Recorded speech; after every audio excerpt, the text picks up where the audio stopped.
بالله من الشيطان الرجيم بسم الله الرحمن الرحيم الحمد لله رب العالمين الرحمن الرحيم مالك يوم الدين إياك نعبد وإياك نستعين اهدنا الصراط المستقيم صراط الذين أنعمت عليهم غير المغضوب عليهم ولا الضالين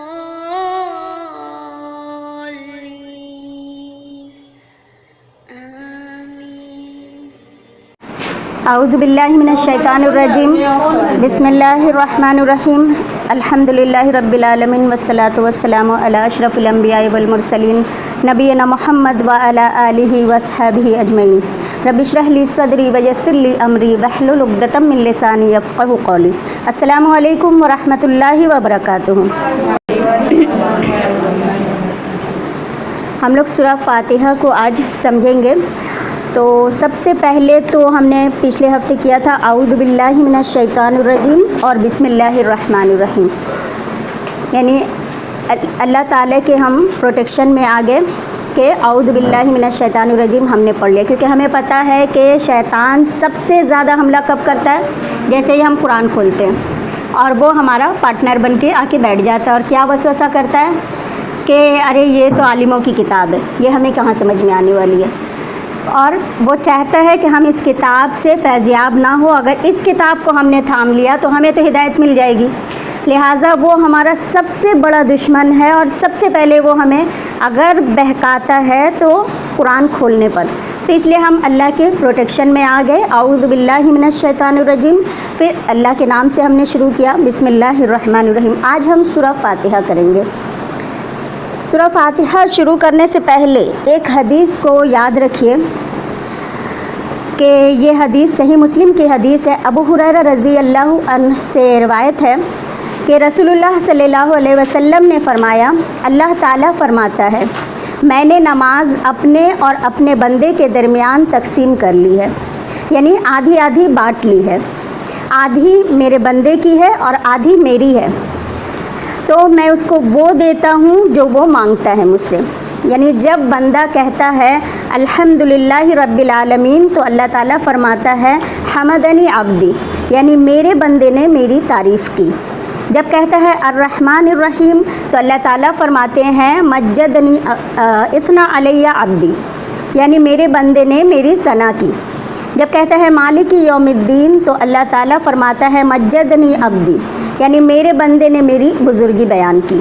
اور جب کہتا ہے ایاک نعبد و ایاک نستعین تو اللہ تعالیٰ فرماتا ہے یہ میرے اور میرے بندے کے درمیان ہے اور وہ جو کچھ مجھ سے مانگے میں اسے دوں گا. اور جب کہتا ہے اہدنا الصراط المستقیم صراط الذین انعمت علیہم غیر المغضوب علیہم ولا الضالین تو اللہ تعالیٰ کہتا ہے یہ میرے اور میرے بندے کے درمیان ہے، وہ جو کچھ مانگے گا سب کچھ اسے ملے گا. تو ہم سورہ فاتحہ شروع کرتے ہیں. ہمیں پتہ ہے کہ فاتحہ کے بہت سارے نام ہیں، جیسے ام الکتاب ہے، فاتحہ ہے، رقیہ ہے، شافی ہے، بہت سارے نام ہیں. لیکن سب سے فیمس نام کون سا ہے؟ فاتحہ. فاتحہ کا مطلب کھولنا، یعنی کھولنے والی. علماء کے نزدیک یہ ایک دعا ہے جو اللہ تعالیٰ نے اپنے بندوں کو سکھائی ہے. ٹھیک ہے، تو یہ کھولنے والی ہے، یعنی یہ پورے سورے کو، پورے قرآن کو کھولنے والی ہے. یہ دعا ہے اور یہ پورا قرآن جو ہے اس کا جواب ہے، اس دعا کا جواب ہے.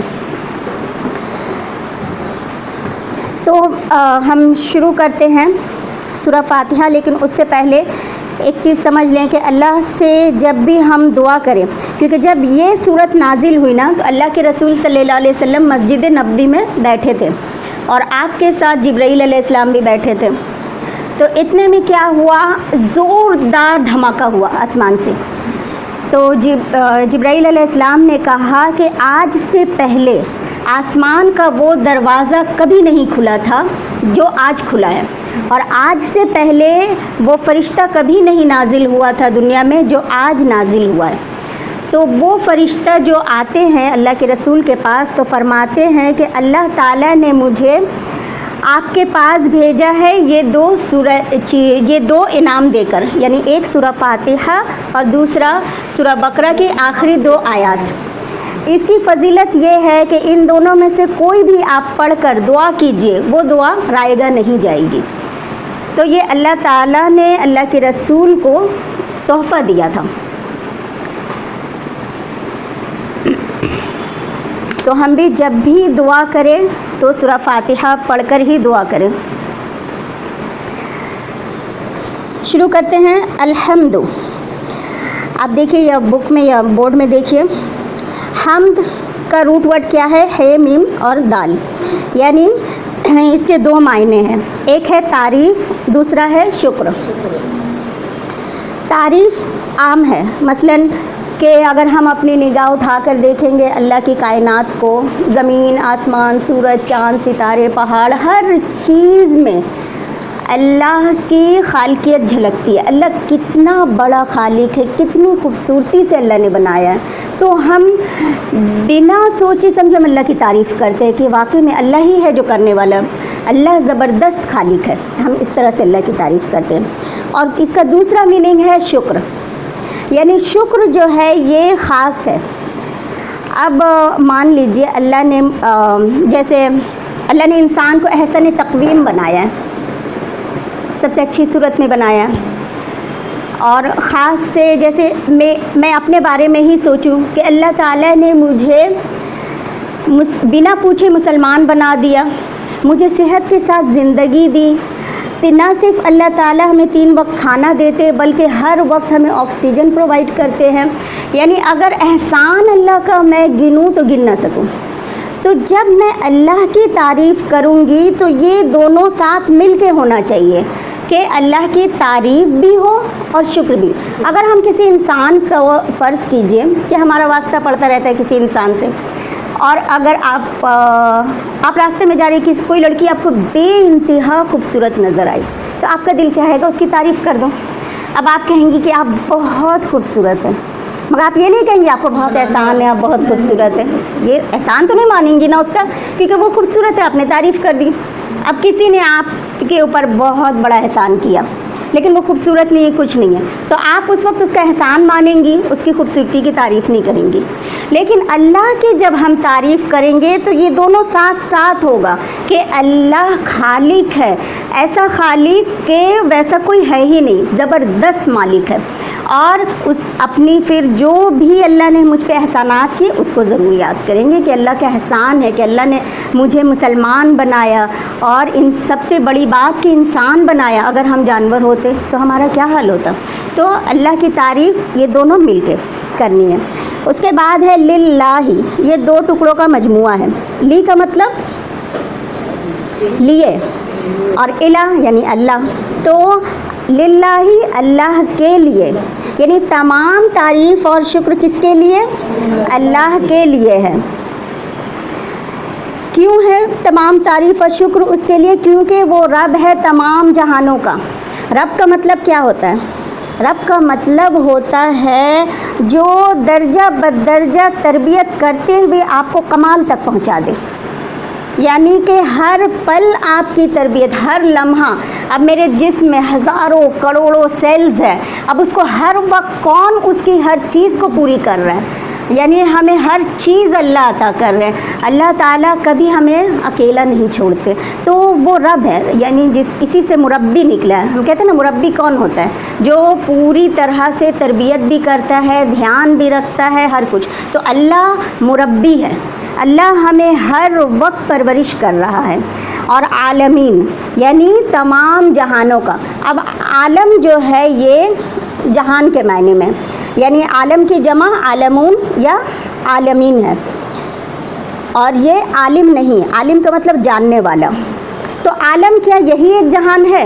نہیں، بہت سارے جہان ہیں، جیسے انسانوں کا جہان، فرشتوں کا جہان، جنوں کا جہان، چرند و پرند کا۔ اچھا، ادوار کے حساب سے پہلے کے ادوار کا جہان، پھر آنے والا جو جہان آئے گا تو بے شمار جہان، اور تمام جہانوں کا پالنے والا وہ رب ہے۔ تو الحمدللہ رب العالمین، تمام تعریف اور شکر اللہ کے لیے، کیونکہ وہی ہے تمام جہانوں کا پالنے والا۔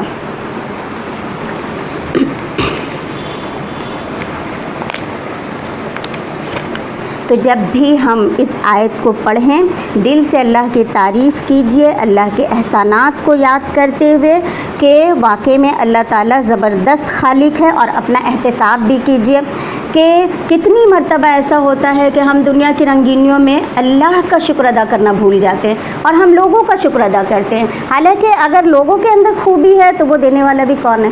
اللہ ہی ہے نا۔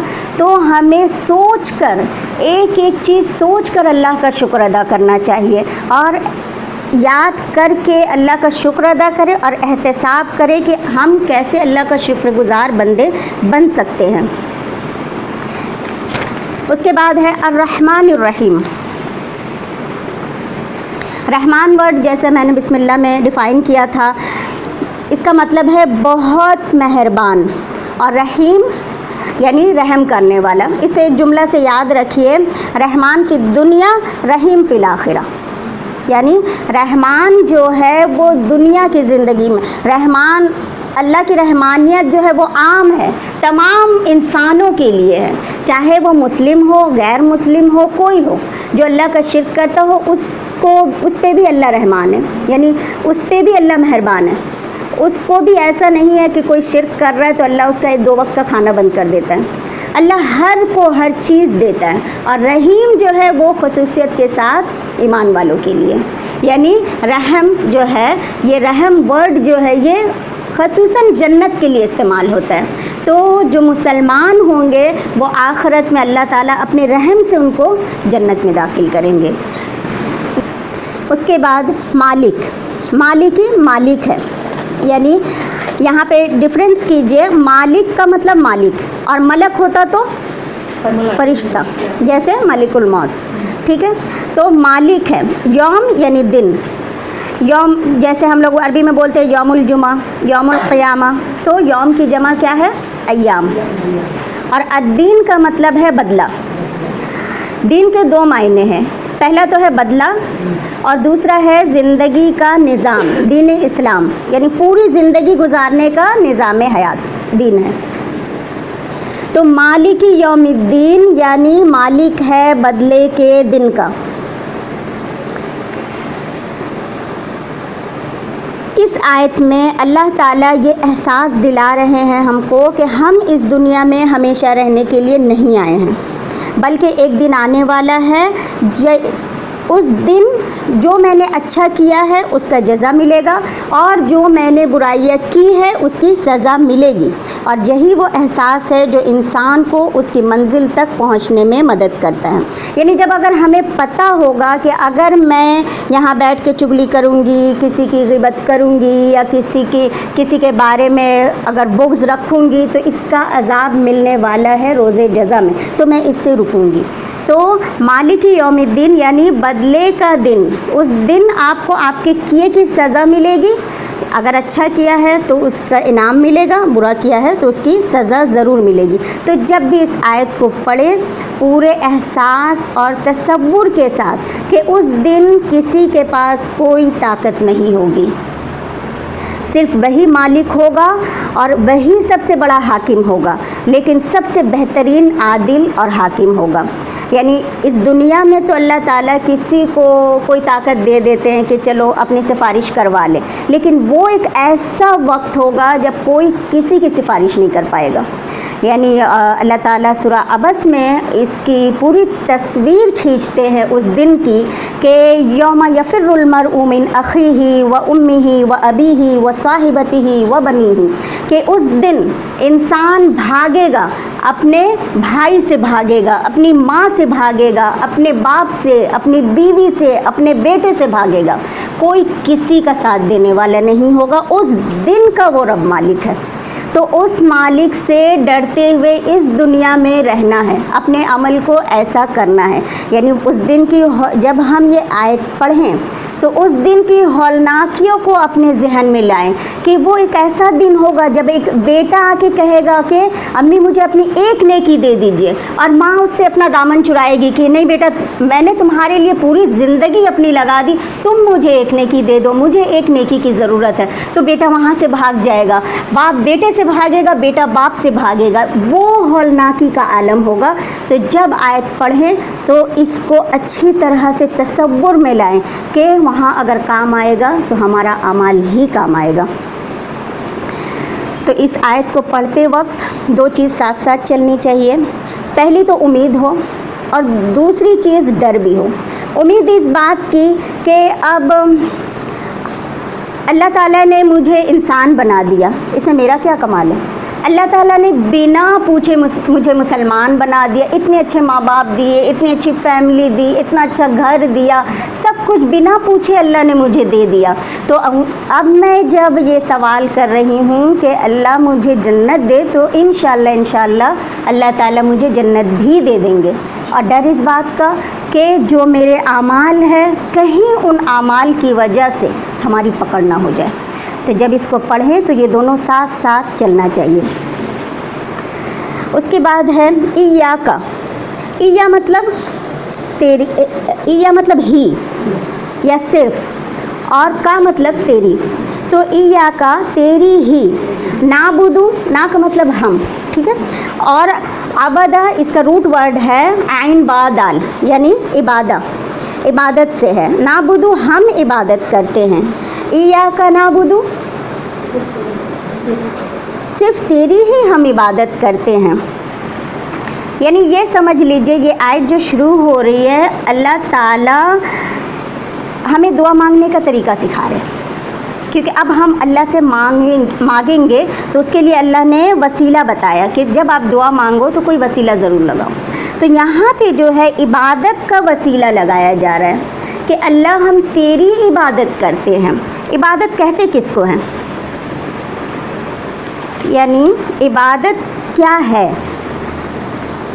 جو ہم نماز روزہ زکوٰۃ حج کرتے ہیں، دعوت نصیحت، جہاد فی سبیل اللہ، امر بالمعروف نہی عن المنکر، یہ ساری عبادات ہے، ٹھیک ہے.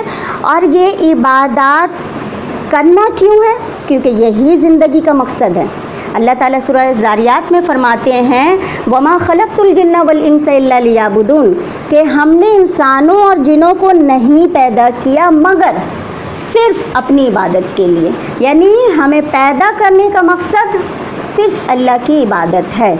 اور وہ عبادت جو ہم کریں گے، عبادت میں سب سے اہم عبادت جو ہے وہ ہے نماز. کیونکہ نماز دین کی ڈھال ہے. تو نماز کو ہی ہم اس کورس میں صحیح کریں گے انشاءاللہ. تو عبادت جو ہے وہ اللہ تعالیٰ کے لیے کرنا ہے، یہ ہمارا زندگی کا مقصد ہے. تو اللہ تعالیٰ نے بتایا کہ اب ہم دعا مانگ رہے ہیں تو وسیلہ ضروری ہے، تو وہ ہم عبادت کا وسیلہ لگائیں. رسول اللہ صلی اللہ علیہ وسلم کی ایک حدیث ہے کہ آپ صلی اللہ علیہ وسلم مسجد نبوی میں بیٹھے تھے. ایک آدمی کو دیکھتے ہیں کہ وہ آتا ہے اور بہت جلد بازی میں جو ہے کوئی اللہ کی حمد و ثنا نہیں، کوئی درود نہیں، کچھ نہیں، بس اللہ سے دعا مانگتا ہے اور اٹھ کے چلا جاتا ہے. تو اللہ کے رسول اس کو بلاتے ہیں اور کہتے ہیں کہ تم نے بہت جلد بازی کی. جب بھی تم دعا مانگو سب سے پہلے اللہ کی تعریف بیان کرو، حمد و ثنا کرو، اس کے بعد درود بھیجو اور اس کے بعد اپنی دعا کرو تو دعا قبول ہوگی. تو یہ جو ہم ابھی کر رہے ہیں نا کہ ایاک نعبد، ہم تیری ہی عبادت کرتے ہیں، و ایاک نستعین، اور ہم تجھ ہی سے مدد چاہتے ہیں. نستعین میں دیکھیے یہ اردو کا لفظ استعانت سے نکلا ہے، یعنی ہم مدد چاہتے ہیں. عین واو نون اس کا روٹ ورڈ ہے. تو یہاں پہ جو ہے ہر مسلمان کہہ سکتا ہے کہ اللہ میں تیری ہی عبادت کرتی ہوں، ٹھیک ہے. یعنی ہم صرف اللہ ہی کی عبادت کرتے ہیں، لیکن سوچنے کا مقام اس دوسرے ٹکڑے میں ہے وَإِيَّاكَ نَسْتَعِينُ میں، کہ ہم صرف اور صرف تجھ ہی سے مدد مانگتے ہیں. یہاں پہ ہمیں سوچنا چاہیے، یہ جانچنے کی ضرورت ہے کہ کیا ہمیں کوئی ضرورت پیش آتی ہے، کیا ہمیں کوئی حاجات پیش آتی ہے، کوئی مسئلہ درپیش ہوتا ہے، تو کیا ہم صرف اللہ کے در پر مانگتے ہیں، ہاتھ پھیلاتے ہیں، یا کسی اور کے در کی بھی ٹھوکریں کھاتے ہیں؟ یہ سوچنے کا مقام ہے۔ تو بندگی کہنا تو بہت آسان ہے کہ اللہ میں تیری عبادت کرتی ہوں، یعنی سب سے پہلے تو سمجھ لیجئے کہ بندہ ہوتا کون ہے، بندہ کا مطلب کیا ہے۔ بندہ کا مطلب غلام، اور غلام کس کو کہتے ہیں؟ غلام کی اپنی کوئی مرضی ہوتی ہے؟ غلام کو مالک جس حال میں رکھتا ہے، اگر اس کو بھوکے رکھے گا تو بھوکا رہنا پڑے گا، اس سے دن رات کام لے گا تو وہ دن رات کام کرے گا، لیکن اف نہیں کرے گا غلام۔ اور بندہ جو ہے اس غلام سے بھی نیچے درجہ کا ہے، یعنی غلام تو کم سے کم اس کی ہر بات مانے گا لیکن اس کی عبادت تو نہیں کرے گا، لیکن بندہ اللہ کی عبادت بھی کرے گا، اس کی ہر بات بھی مانے گا۔ تو یہاں پہ ہم خود ہی اپنے زبان سے یہ ایکسیپٹ کر رہے ہیں کہ اللہ میں تیری بندگی کرتی ہوں، یعنی تیری عبادت کرتی ہوں، اور مجھ میں اتنی طاقت نہیں ہے کہ میں تیری عبادت کر سکوں، کیونکہ یہ عبادت کرنے کے لیے بھی مجھے تیری مدد کی ضرورت ہے۔ یہاں پہ یہ پانی رکھا ہوا ہے، یہ پانی میں چاہوں تو پی لوں، لیکن اگر اللہ کی اذن نہ ہو تو یہ میرے حلق سے پار نہیں ہو سکتا۔ تو عبادت تو بہت بڑی چیز ہے، عبادت کرنے کے لیے بھی ہمیں اللہ کی مدد چاہیے۔ تو اس کے لیے ہم کہتے ہیں کہ اللہ میں تیری عبادت کرنا تو چاہتی ہوں، لیکن اس کے لیے مجھے تیری ہی مدد کی ضرورت ہے، تو مجھے مدد عطا فرما۔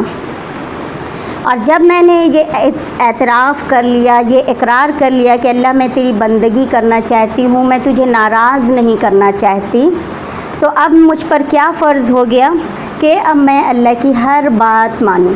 لیکن جب میں اللہ کی اطاعت کرنے کے لیے آگے بڑھتی ہوں، میرا نفس آڑے آ جاتا ہے، کہیں میرا خاندان آڑے آ جاتا ہے، کہیں میرا اسٹیٹس آڑے آ جاتا ہے، تو اس وقت یعنی کیا ہوتا ہے کہ اب ایک بندہ بندے کا حق ادا نہیں کر پاتا ہے۔ تو عبادت کرنے کے لیے اسی لیے ہمیں اللہ کی مدد کی ضرورت ہے کہ ہر مشکلات سے نکالنے والا اللہ ہی ہے۔ اہدی کا مطلب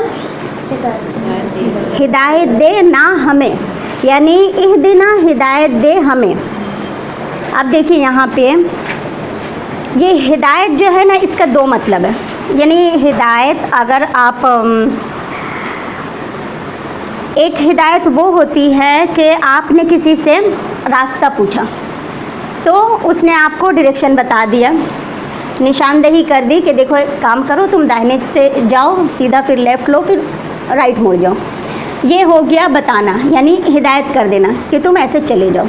اور ایک ہدایت دینا کیا ہوتا ہے کہ کسی نے مجھ سے راستہ پوچھا، میں کہوں گی کہ نہیں آپ آئیے، آپ میری گاڑی میں بیٹھے، میں آپ کو لے جا کے وہاں چھوڑ دوں گی۔ تو یہ کیا ہوا؟ یہ ہوا ہدایت دینا، اور یہ ہدایت پہ چلا دینا، دو الگ الگ چیز ہو گئی۔ تو اس دنیا میں جو ہے ایک انسان آپ کو کیا بتا سکتا ہے کہ دیکھو یہ صحیح ہے، یہ غلط ہے، یہ کرو وہ مت کرو، لیکن وہ آپ کو ہدایت دے نہیں سکتا ہے۔ جیسے اللہ کے رسول نے بھی یہی کیا کہ آپ کو راستہ بتا دیا کہ یہ صراط مستقیم ہے، یہ ہدایت کا راستہ ہے، کیونکہ اللہ تعالیٰ نے یہ ہدایت دینا جو ہے اپنے نبی کے ہاتھ میں بھی نہیں دیا۔ کہ اللہ تعالیٰ قرآن میں کیا کہتے ہیں، اِنَّکَ لَا تَهْدِي مَنْ أَحْبَبْتَ وَلَكِنَّ اللَّهَ يَهْدِي مَن يَشَاءُ، کہ اے محمد صلی اللہ علیہ وسلم آپ جس کو چاہے ہدایت نہیں دے سکتے، ہاں یہ اللہ ہے جو ہدایت دیتا ہے جس کو چاہے وہ۔ تو یہ نبی کے ہاتھ میں بھی نہیں ہے کسی کو ہدایت دینا، لیکن راستہ بتانا ہاتھ میں ہے۔ تو اب یہ اس پہ ہے کہ وہ ہدایت لیتا ہے یا نہیں لیتا۔ تو اللہ تعالیٰ جس کو چاہتے ہیں ہدایت دیتے ہیں۔ اب یہاں پہ سوال یہ ہے کہ ایک مسلمانوں میں ایک بہت بڑی غلط فہمی ہے کہ سوال یہ اٹھتا ہے کہ کیا مسلمان ہونا ہدایت پر ہونا ہے؟ مسلمان ہونا ہدایت پر ہونا ہے۔ اور یہ بھی سوال اٹھتا ہے کہ اگر ہم مسلمان ہیں تو ہمیں ہر وقت ہدایت کیوں چاہیے؟ کیونکہ ہم تو مسلمان ہیں، تو ہم ہر 5 وقت نماز میں ہر رکعت میں ہدایت کی دعا کیوں مانگتے ہیں؟ دوسرا سوال ہے. تو پہلا سوال یہ ہے کہ کیا مسلمان ہونا ہدایت پر ہے، ہدایت پر ہونا ہے؟ تو اگر مسلمان ہونا ہدایت پر ہونا ہوتا تو یہ جو ہم دعا پڑھ رہے ہیں یہ ہمارے لیے نہیں ہوتی، یہ غیر مسلموں کے لیے ہوتی کہ وہ پڑھتے ہر رکعت میں. ہمیں کیوں پڑھنے کی ضرورت پڑ رہی ہے؟ تو بات یہ ہے کہ مسلمان ہونا ہدایت کی دنیا میں پہلا قدم رکھنا ہے. ٹھیک ہے. اب ہمیں جب ہم مسلمان ہو گئے، اب مجھے ہر وقت ہدایت چاہیے، ہر پل ہدایت چاہیے، کیونکہ یہاں اللہ نے کیا ہمیں سکھایا؟ اہدنا، ہمیں ہدایت دے. کیا ہدایت دے؟ الصراط المستقیم، یعنی صراط مطلب راستہ، یعنی الف لام لگا ہوا اس میں، تو وہ خاص راستہ جو بہت چوڑا، بہت کشادہ ہے وہ راستہ، اور المستقیم جو بالکل اسٹریٹ جاتا ہے، اور وہ اس کی منزل کہاں ہے؟ جنت ہے، یعنی اس کے ڈیسٹینیشن جو ہے وہ جنت ہے. تو ہمیں ہدایت دے جو راستہ جنت کی طرف لے کے جاتا ہے، اس راستے کی ہدایت دے. اب ہم تو مسلمان ہو گئے، ہمیں تو ہدایت مل گئی، اگر تو ہمیں پھر بار بار اللہ کہہ رہے ہیں آپ ہدایت مانگو، ہر رکعت میں ہدایت مانگو. تو بات یہ ہے کہ آپ سب کو یاد ہوگا کہ شیطان نے اللہ سے ایک وعدہ بھی کیا. کیا یہ وعدہ کیا ہے؟ کہ اللہ میں تیرے بندوں کو بہکاؤں گا، اس کے دائیں سے، بائیں سے، آگے سے، پیچھے سے، میں اس کے صراط مستقیم پہ جا کے بیٹھ جاؤں گا. تو یہ جو شیطان ہے، یہ جب کوئی بندہ ہدایت کے راستے پہ قدم رکھتا ہے، اب وہ صراط مستقیم پہ جا کے بیٹھ گیا. اب آپ اگر ایک نیکی کرنا چاہتے ہیں، وہ آپ کو بہکانا شروع کرتا ہے.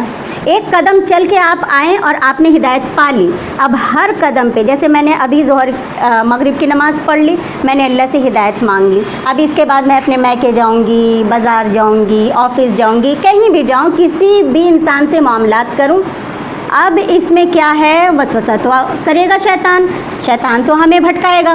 تو پھر ہمیں ہمیشہ میں اللہ سے ہدایت مانگنی ہے کہ اللہ اب مجھے پھر ہدایت چاہیے، کہ ہر وقت ہمیں اللہ کی ہدایت کی ضرورت پڑتی رہے گی. کیونکہ جب بندہ ہدایت پر آ جاتا ہے، اب ایک شیطان اس کے پیچھے نہیں رہے گا. پہلے تو ایک نالائق بندہ ہے، برا ہے، گناہ گار ہے، تو شیطان اس کو چھوڑا ہوا ہے، ایزی لیا ہوا کہ اب وہ تو میرے ہی گروہ کا ہے، اس کو کیا بہکانا. لیکن جیسے ہی بندہ ہدایت میں پہلا قدم رکھتا ہے، اب اس کے پیچھے شیطان کی ٹولی لگ جاتی ہے. اب ایک نہیں، سینکڑوں شیطان مل کے اس کو وسوسہ کرے گا، اسے ہر قدم پہ بہکانے کی کوشش کرے گا. تو یہاں پہ ضرورت ہے، جب ہم نے نیک بننے کا ارادہ کر لیا، اب ہمیں ہدایت چاہیے، ہر قدم پہ ہدایت چاہیے. اس کے بعد ہے اللہ تعالیٰ فرما رہے ہیں صراط الذین، صراط ابھی ہم پڑھ چکے ہیں، یعنی راستہ. الذین، ان لوگوں کا. الذین قرآن میں 1080 بار آئے ہیں، یعنی راستہ ان لوگوں کا. انعمت، انعام کیا تو نے، یعنی تو نے جن پر انعام کیا. علیہم، علی مطلب پر، اور ہم ان پر، یعنی علیہم ان پر. صراط الذین انعمت علیہم، ان لوگوں کا راستہ جن پر تو نے انعام کیا. اب دیکھیے اللہ تعالیٰ جو ہے، ہم لوگ اگر فرض کیجئے کہ ہم نیک بننا چاہتے ہیں، یا ہم اپنے بچوں کو چاہتے ہیں کہ میرا بچہ جو ہے کوئی نیکی کا کام کرے، تو ہم اس کو اگزامپل دیتے ہیں. ہم کیا کرتے ہیں؟ اس کو اچھی چیزیں دکھاتے ہیں. ہم دکھاتے ہیں کہ دیکھو یہ ہیرو ہے، جو اچھا کام کرتا ہے وہ ہیرو ہوتا ہے، جو غلط کام کرتا ہے وہ ویلن ہوتا ہے. تو ہم اس کو اگزامپل دے کے سمجھاتے ہیں. تو اللہ تعالیٰ بھی ہمیں اگزامپل دے رہے ہیں کہ دیکھو اگر تمہیں ہدایت کی دعا چاہیے، تمہیں ہدایت چاہیے، تو تم کن لوگوں کے راستے پہ چلو؟ جن پر اللہ نے انعام کیا ہے. اور انعام یافتہ لوگ کون ہیں؟ اللہ تعالیٰ خود ہی قرآن میں اللہ نے فرما دیا. سورہ نساء میں اللہ تعالیٰ نے کہا نا کہ والنبیین والصدیقین والشہداء والصالحین، یعنی اللہ کے انعام یافتہ بندے وہ ہیں جو انبیاء ہیں، جو صدیقین ہیں، جو شہداء ہیں، اور جو صالحین ہیں. تو ان لوگوں پر اللہ نے انعام کیا، تو تمہیں ہدایت چاہیے، تو ان لوگوں کے راستے پہ تم کو چلنا ہوگا. تو ہم سب اپنا اپنا محاسبہ کر لیں کہ ان کا کام کیا تھا، انہوں نے کیا کام کیا تھا جو ان کو انعام ملا تھا. کیا وہ کام ہم کرتے ہیں؟ پہلی بات اپنے اوپر غور کریں کہ انہوں نے جو کیا تھا، اگر انہوں نے اعمال اپنے کیے تھے یا دل کا اعمال لے لے، ان کی نیت کیا تھی، اخلاص تھا، اللہ پہ توکل تھا، نماز تھا، روزہ تھا، ان کی تمام چیزوں کو ہم کرتے ہیں۔ اور دوسری چیز کہ اگر انہوں نے وہ انعام یافتہ ہے تو ہم بھی اللہ کا انعام چاہتے ہیں، تو ہمیں انہی کے راستے پہ چلنا ہوگا۔ تو ان کے راستے پہ چلنے کے لیے سب سے اہم اس کتاب میں دیکھیے گا جو جو کام لکھا ہے وہ آپ کو بھی کرنا ہے۔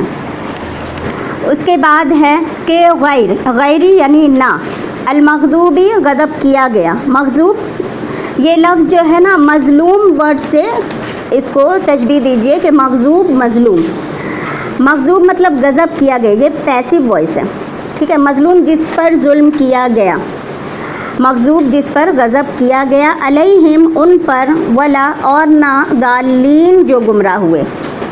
مغضوب کون ہوتے ہیں؟ مغضوب وہ ہوتے ہیں جن کو حق معلوم ہوتا ہے، علم معلوم ہوتا ہے لیکن وہ عمل نہیں کرتے، اس کو مغضوب کہتے ہیں۔ اور ضالین کون ہوتے ہیں؟ جن کو علم ہی نہیں ہے، وہ ہے ضالین۔ دور نبوی میں رسول اللہ صلی اللہ علیہ وسلم کے دور نبوی میں جو ہے مغضوب سے مراد کون تھے؟ یہود، کیونکہ ان کے پاس شریعت تھی، ان کے پاس تورات تھی، ان کے پاس حق تھی، وہ آج بھی ایک اللہ کو مانتے ہیں، ٹھیک ہے، مطلب اکثریت مانتی ہے۔ لیکن ضالین جو ہے وہ نصارہ ہے۔ نصارہ ان کو علم ہی نہیں ہے، وہ جو ہے اپنی وشفل تھنکنگ ہے یا صوفیانہ اس میں حلال کو حرام، حرام کو حلال کیے بیٹھے ہیں، اللہ کے عقیدے میں تثلیث پہ قائد ہیں کہ ایک اللہ نہیں تین خدا، تو وہ نا علم ہے۔ یہاں پہ ہمیں دیکھنا ہے کہ کہیں نصارہ جس طرح علم نہیں رکھتے، کہیں ہم بھی انہی کی کیٹیگری میں تو نہیں ہیں۔ ہمارے پاس بھی قرآن اوپر رکھا ہوا ہے اور ہم پڑھتے نہیں ہیں، یعنی علم تو ہے لیکن علم حاصل نہیں کر رہے، تو ہم بھی کہیں نصارہ کی کیٹیگری میں تو نہیں آتے۔ اس پہ غور کرنی چاہیے۔ اور دوسری چیز کہ ہمارے قول ہمارے عمل میں فرق نہیں ہونا چاہیے۔ ایک طرف تو انعام کی دعا مانگتے ہیں انبیاء، صدیقین، شہداء اور صالحین کی، ٹھیک ہے، اور دوسری طرف عمل ہمارا کون سا ہے؟ یہود و نصارہ والا، یعنی ہم دعا کر رہے اللہ ہمیں انعام، ہمیں ان لوگوں کا راستہ دکھا جن پر تو نے انعام کر دیا، انبیاء، صدیقین، شہداء، صالحین، انہوں نے کیا کیا کام کیے، انعام تو ان کا مانگ رہے اور عمل کر رہے یہود و نصارہ کا۔ آج جو کچھ یہود و نصارہ کرتے ہیں، مشرکین کرتے ہیں، آج ہم وہی کر رہے ہیں۔ آج اگر یہ اینیورسری ہے، ویلنٹائن ڈے ہے، برتھ ڈے ہے، مدر ڈے، فادر ڈے، یہ سب کون مناتے ہیں؟ یہ سب یہود و نصارہ مناتے ہیں۔ عمل تو ہم ان کا کر رہے ہیں، انعام مانگ رہے صدیقین اور شہداء اور صالحین کا۔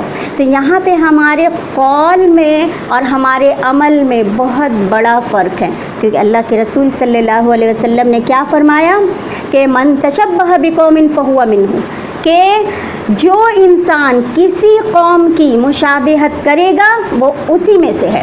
یعنی اگر آپ کو یہود و نصارہ کے اعمال پسند ہے تو آپ انہی میں سے ہیں، آپ مسلمانوں میں سے نہیں ہیں۔ کل کو جو انسان آج اگر ہم جن ہیروز کے پیچھے ہم یا جن لیڈروں کے پیچھے ہم دوڑ رہے ہیں، وہ کس گروپ کے، انعام یافتہ گروپ کے ہیں یا مغضوب علیہم کے گروپ میں ہیں؟ تو اگر وہ مغضوب علیہم کے گروپ میں ہیں تو ہم بھی انہی کے کیٹیگری میں جا کے کھڑے ہوں گے قیامت کے دن۔ تو ہمیں یہاں پہ ضرور دھیان دینی چاہیے کہ اپنے اسلام پہ پورا کا پورا اترنا ہے۔ اللہ تعالیٰ فرماتے ہیں نا، یا ایھا الذین آمنوا ادخلوا فی السلم کافہ، کہ اے لوگوں جو ایمان لائے ہو اسلام میں پورے کے پورے داخل ہو جاؤ، آدھا ادھورا داخل ہونے کی ضرورت نہیں ہے۔ تو ہمیں اسلام میں پورے کا پورا داخل ہونا ہے۔ تو سورہ فاتحہ کو ہم لوگ پڑھیں گے۔ اپنے رول ماڈل ہمیں کس کو بنانا ہے؟ ہمارے نبی حضرت محمد صلی اللہ علیہ وسلم کو اپنا رول ماڈل بنانا ہے، انبیاء کو، صدیقین کو، شہداء کو، صالحین کو۔